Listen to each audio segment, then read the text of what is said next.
America సెనేట్లో Iran యుద్ధ నివారణపై కీలకమైన తీర్మానం ఆమోదం పొందింది. కాంగ్రెస్ ముందస్తు అనుమతి లేకుండా ఇరాన్పై సైనిక చర్యలకు దిగకుండా అధ్యక్షుడు డొనాల్డ్ ట్రంప్ అధికారాలను ఈ తీర్మానం కట్టడి చేస్తోంది.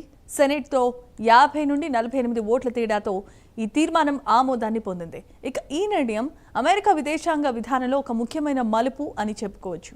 సొంత పార్టీకి చెందిన సెనేటర్లు కూడా ట్రంప్కు వ్యతిరేకంగా ఓటేశారు.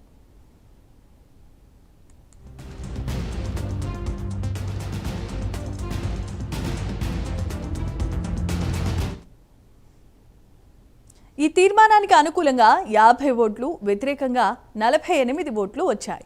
రిపబ్లికన్ పార్టీ మెజారిటీ ఉన్నప్పటికీ 4 రిపబ్లికన్ సెనేటర్లు Susan Collins, Bill Cassidy, Lisa Murkowski, Rand Paul ట్రంప్కు వ్యతిరేకంగా ఓటేశారు. ఒక డెమోక్రటిక్ సెనేటర్ జాన్ ఫెటర్మాన్ మాత్రం తీర్మానానికి వ్యతిరేకంగా ఓటు వేసినట్లుగా తెలుస్తోంది. మిచ్ మెక్కనెల్, డేవ్ మెక్కార్మిక్ ఓటింగ్లో పాల్గొనలేదు. ఇది ట్రంప్కు వ్యక్తిగతంగా పెద్ద ఎదురుదెబ్బే అని చెప్పుకోవచ్చు.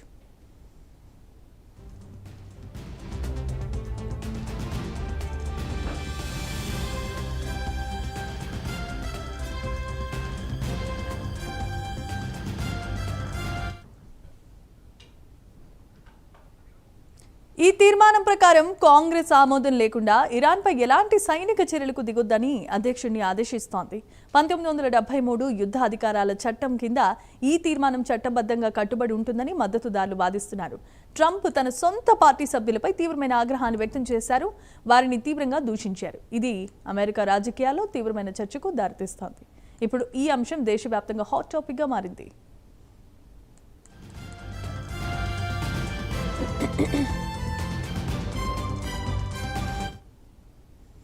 సెనేట్ తీర్మానం భవిష్యత్తులో ఇరాన్తో అమెరికా సంబంధాలపై గణనీయమైన ప్రభావం చూపిస్తుందని విశ్లేషకులు కూడా భావిస్తున్నారు. అధ్యక్షుడు ట్రంప్ తన అధికారాలను దుర్వినియోగం చేసి ఈ తీర్మానాన్ని ఎలా ఎదుర్కొంటారు అనేదే ఇప్పుడు ఆసక్తికరంగా మారింది. ఇది కేవలం ఒక తీర్మానం మాత్రమే కాదు, అమెరికా ప్రజాస్వామ్యంలో కాంగ్రెస్ పాత్రను, అధ్యక్ష అధికారాలపై నియంత్రణను కూడా ఇది స్పష్టం చేస్తోంది. సొంత పార్టీ నుంచే వ్యతిరేకత రావడంతో ట్రంప్ రాజకీయ భవిష్యత్తుపై కూడా దీని ప్రభావం ఉండవచ్చు. రానున్న రోజుల్లో ఈ పరిణామాలు మరింత వేడెక్కుతాయని రాజకీయ విశ్లేషకులు భావిస్తున్నారు.